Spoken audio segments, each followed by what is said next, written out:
This is BA Red, Customer Service Support, Social Media Manager, Virtual Assistant, and a full-time mom. Ayan, first day. So, tignan natin yung ano niya. Wala pang changes. So, hintayin ko muna ng mga ilang araw pa.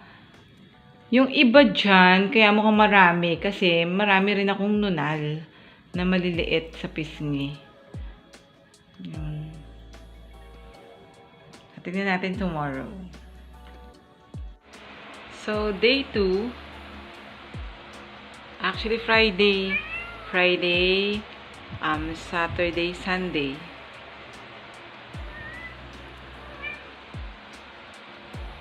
Pansin ko mga black na siya ngayon. Napansin ko lang nung pinahiran ko siya ng ointment. Makate. So, kaya hindi ko siya pinahiran. So, tatanong ko sa kanila kung pwedeng hindi ko na siya pahiran kasi ang kate pag pinapahiran ko siya eh. So, second day. So, I'm on my third day and masasabi ko super kate niya kapag pinapahiran ko ng Batrovan ointment. So, siguro tomorrow, tatanong ko kung may ibang brand ba na pwede kong i-apply na antibiotic. Kasi ang kati-kati niya. Kaya 4 hours pa lang siyang nakalagay, tinanggal ko na. Kasi hindi ko kaya yung kati niya eh.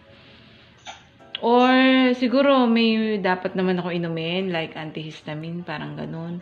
So bukas, aalamin ko. Tatanong ko kung may ibang option. So, ayun. Thank you.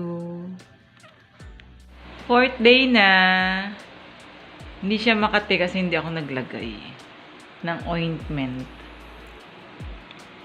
Pero parang pansin ko parang nalalaglag-laglag na yung mga black.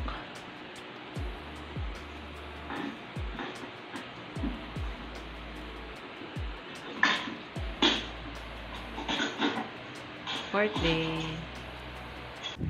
Fifth day na. So, parang nababawasan na yung mga itim-itim.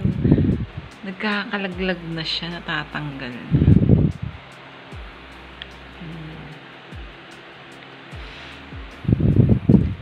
And hindi siya makate. Okay lang naman siguro hindi na ako naglagay ng antibiotic after 3 days. Kasi super kati siya pag meron. Hindi na lang ako nag-try ng ibang sinabi niyang ointment.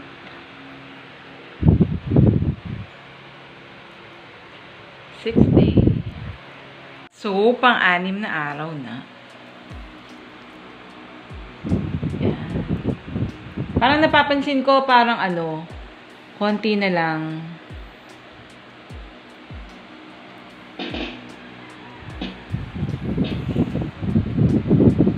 So, eto na siya after a week. OMG, ala na yung mga scabs niya.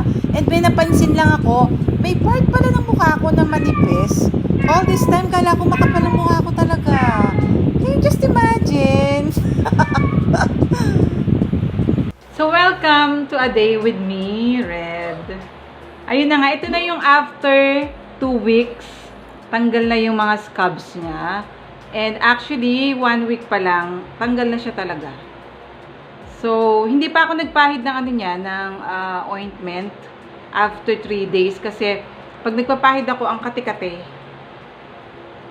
So, eto na, wala na talagang bakas. Itong mga natira, mga nunal, eto. Yung iba nunal na parang nakadikit na siya sa Kasi itong mga nunal na to parang naka-ano pa siya eh. Naka-emboss, kumbaga. So, ayun. Sa leg din, wala na. Natanggal na rin. Konti lang naman eh. Siguro mga 5 pieces lang yung sa leeg. So, yung tanggal na siya talaga. Ang galing. And, nagsisisi ko kasi dapat noon pa. Noon pa ako kasi inaaya ng ate ko eh. Kaya lang, sabi ko masakit eh. So, talagang pinagtagal ko pa. So, dapat noon pa pala, no?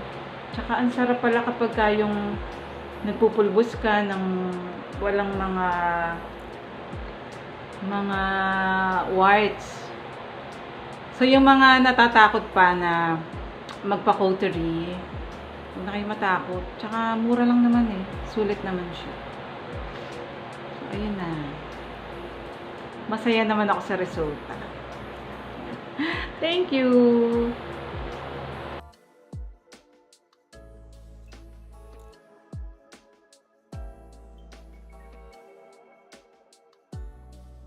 So, thank you to Miss D and the rest of Malolos Crown Gem Aesthetics. I super recommend this clinic.